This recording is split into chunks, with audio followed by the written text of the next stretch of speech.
What's up guys, it's Rick with the Digital Divide, and today we're going to be talking about the Sega Dreamcast. It's one of my favorite consoles, and the last one that Sega ever made, which is really sad.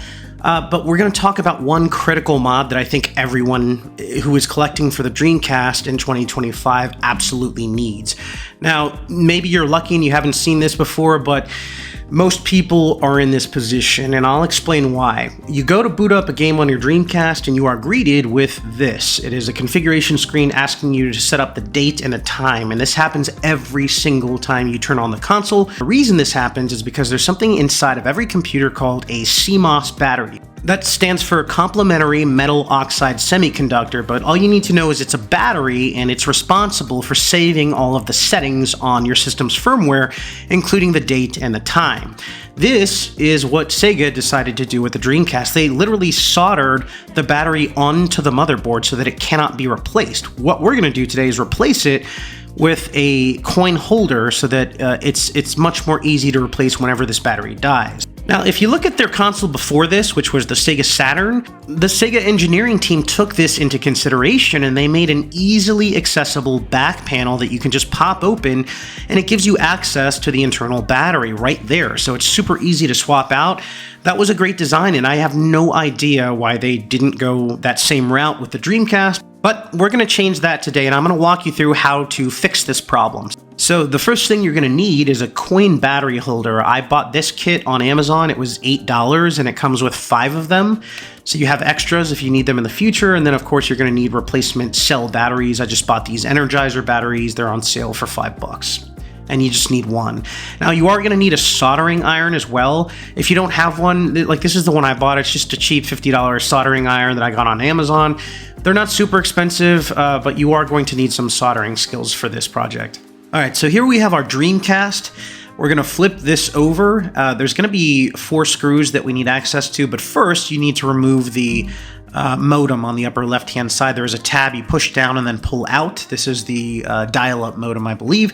That will give you access to the screw on the upper left-hand corner. These 4 screws are the ones that you are gonna need to remove to get access to what we need to get access to. All right, so we'll go ahead and grab our screwdriver here and get started on removing these 4 screws.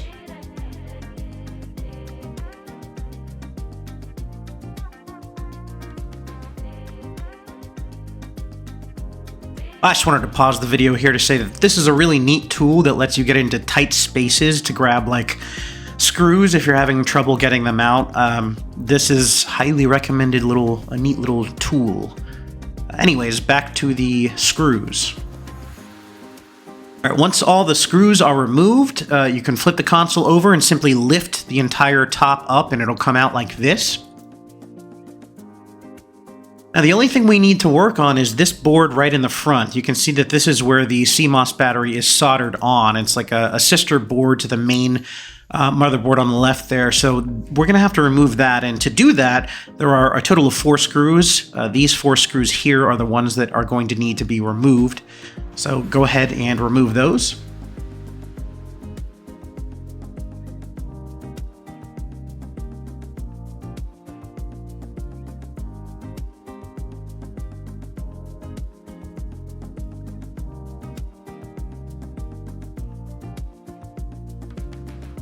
All right, once all the screws are removed, you should be able to simply lift this up and it should come right out. Now there is a ribbon cable that is attached to this board, and then on the right there is also a power cable that will also need to be removed. I'll try to get a closer look here so that you can see what that looks like, but both of these just pull right out. There isn't any kind of like security pin or anything like that.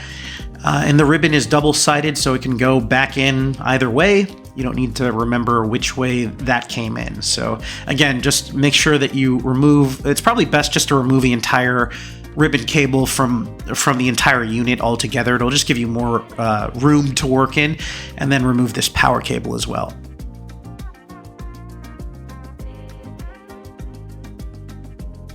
Okay, so now that we've removed it, this is all we need. This is all we're going to be working on. We don't need the rest of the Dreamcast, so we can just put that away for now. This is the only thing that we're going to need. So I've got some desoldering wick here. I usually, I have an electric desoldering pump, which is like so much easier to use, but I'm too lazy to go get that and set it up right now. But I'll just use this wick. If you have any kind of wick laying around, you can use that to soak up the solder as it melts. But yeah, we're just going to be removing this battery. There's only 3 contacts on the bottom here that connect it to the board. So we're just going to heat those up with our soldering iron, and as the metal heats up, the wick will soak up that metal and then remove it, and once it's loose enough, we should be able to pop that battery right off the board.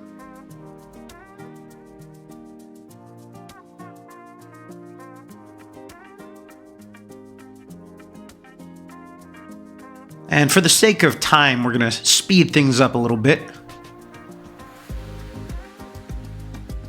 Once the solder has been mostly removed, you should be able to pop the battery right off of the board there, and you might have to give it a little bit of force. If you break the battery, it's not a big deal because we're replacing it anyways.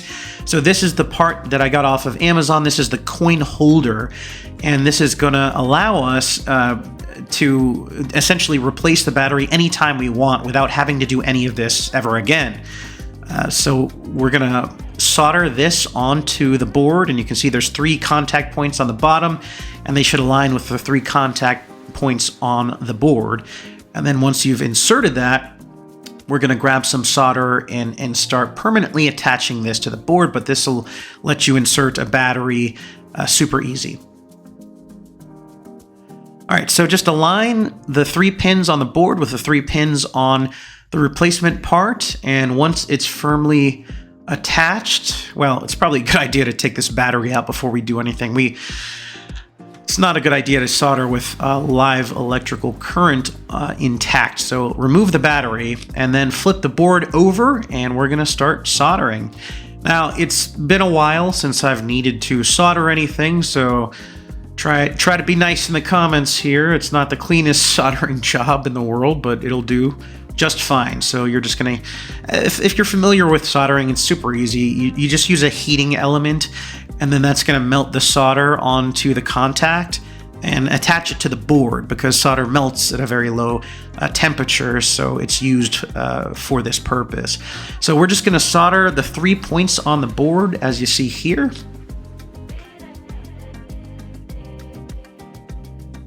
And again, I'm a little rusty. I haven't done this in a little while, but it's not rocket science. It's pretty simple stuff here. So we're just going to go ahead and melt the solder until it forms a nice little ball, and that will permanently attach these contacts.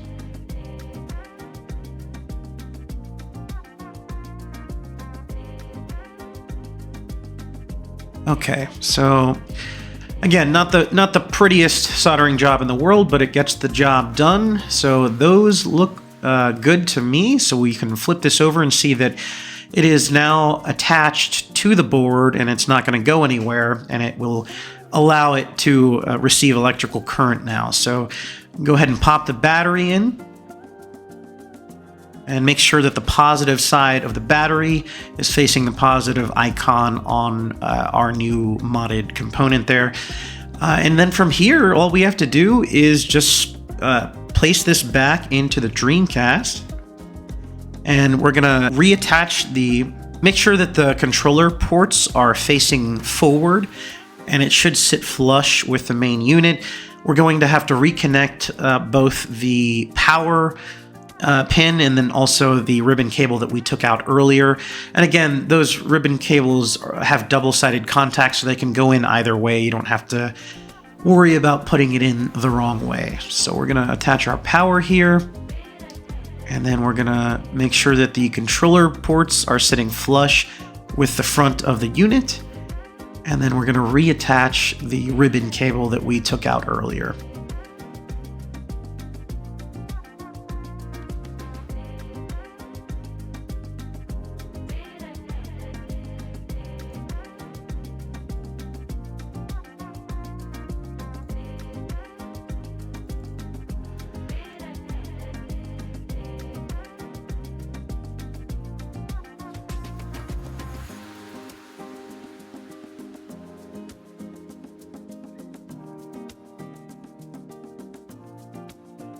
Okay, guys, from here on out, it's just going to be a matter of putting all the screws back in, screwing this board back into the main chassis, and then putting the top back on the Dreamcast.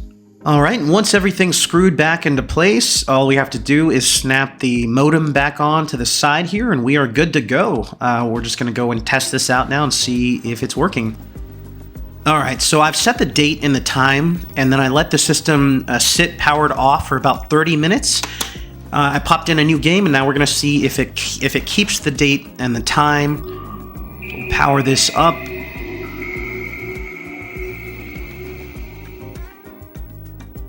Awesome, so it looks like it did keep the date and the time because it's not asking me to re-enter it. The new CMOS battery should last you for a few years, and then the next time you need to replace it, all you have to do is pop off the top of the Dreamcast and put in a new battery. No, you don't have to worry about like desoldering anything or messing around with any of that stuff. One and done deal.